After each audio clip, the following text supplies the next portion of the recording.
Bismillahirrahmanirrahim.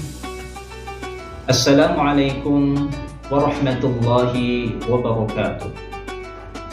Alhamdulillahilladzi anzala as-sakinata fi qulubil mu'minin liyazdadu imanan ma'a imanihim. Asyhadu an la ilaha illallah wahdahu la syarika lah wa asyhadu anna Muhammadan abduhu wa rasuluh la nabiyya ba'dah.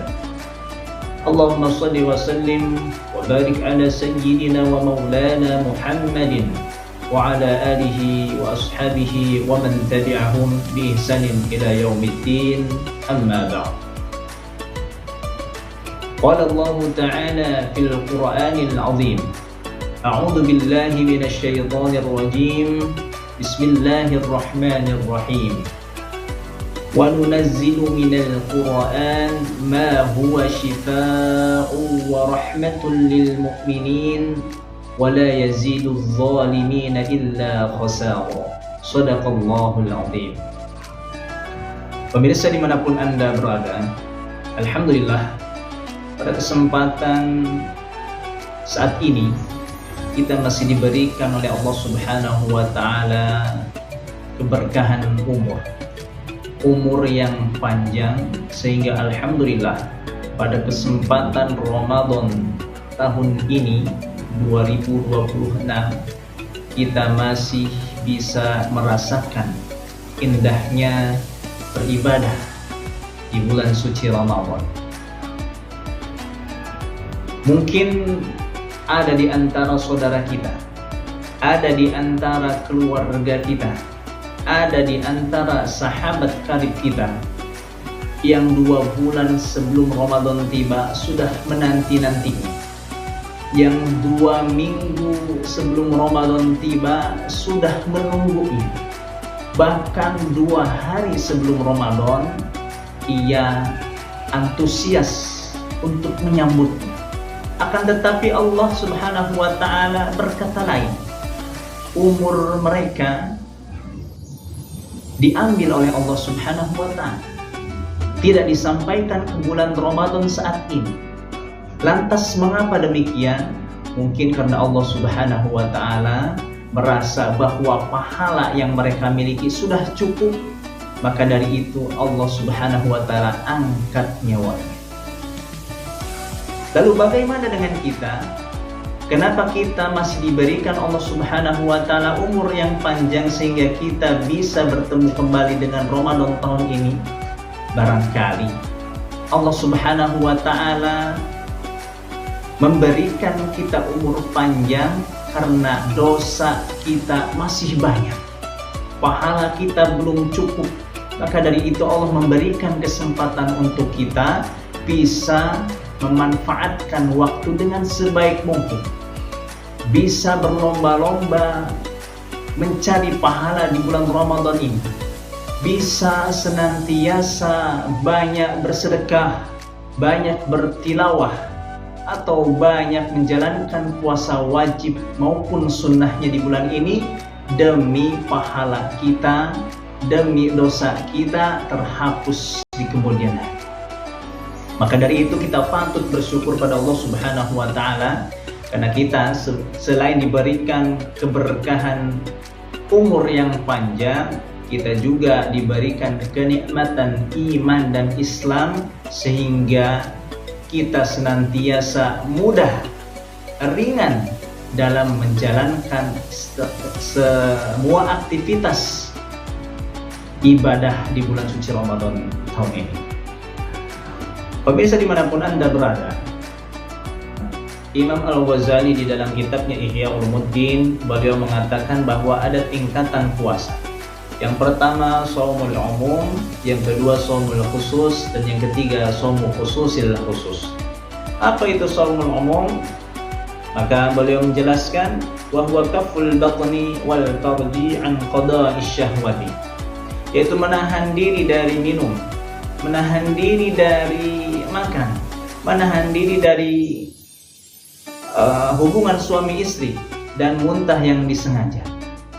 Maka ia tetap berpuasa, akan tetapi tetap melaksanakan hal-hal kemaksiatan, kakinya tidak dijaga dari melangkah kepada kemaksiatan, tangannya senantiasa digunakan untuk memukul orang lain misalkan, lalu kemudian matanya ia tetap gunakan untuk melihat hal-hal yang mengundang syahwat, lalu kemudian pendengarannya ia tetap mendengarkan hal-hal yang tidak dianjurkan, maka ini tingkatan puasa yang pertama yang mungkin saja termasuk daripada hadis Rasulullah SAW yang mengatakan bahwa banyak di antara manusia yang berpuasa akan tetapi ia tidak mendapatkan pahala puasa itu sendiri, yang ia dapatkan hanyalah lapar dan dahaga.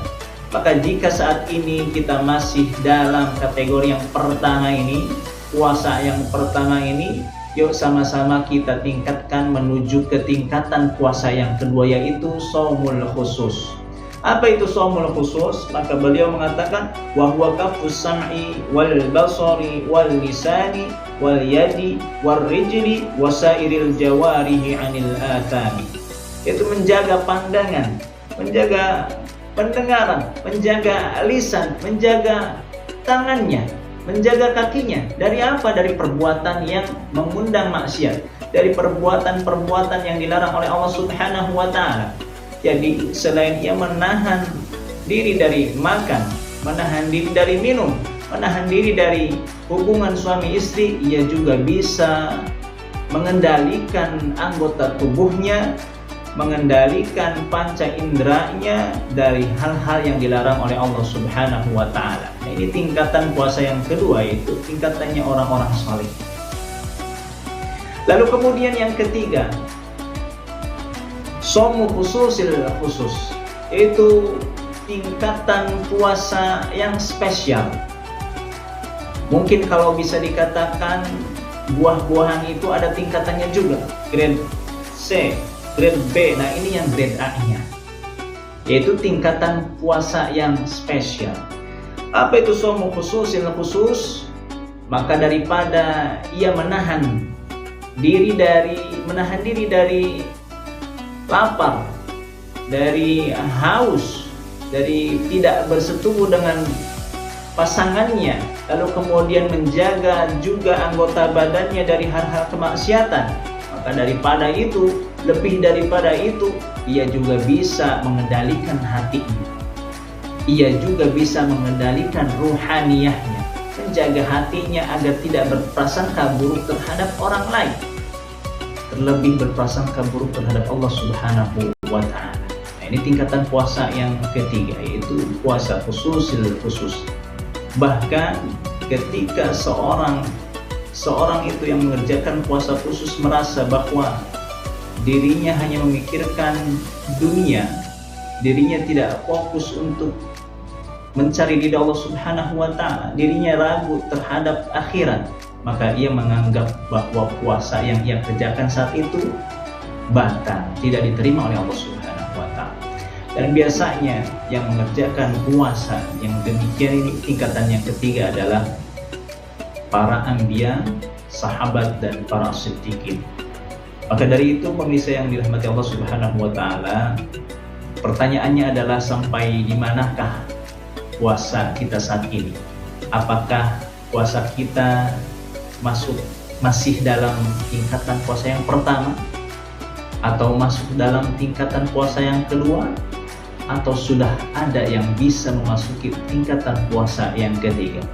Tentunya kita sebagai manusia yang ingin berbuat lebih baik lagi dari kemarin-kemarin, dari hari-hari yang telah lalu, minimal sekali kita bisa menjalankan tingkatan puasa yang kedua. Selain menahan diri dari hawa nafsu, menahan diri dari makan dan minum, kita juga bisa menjaga anggota badan kita dari hal-hal yang dilarang oleh Allah Subhanahu wa ta'ala. Inilah tiga tingkatan puasa yang dikatakan oleh Imam Al-Ghazali di dalam kitabnya Ihya Ulumuddin. Semoga bermanfaat. Wabillahi taufiq wal hidayah. Wassalamualaikum warahmatullahi wabarakatuh.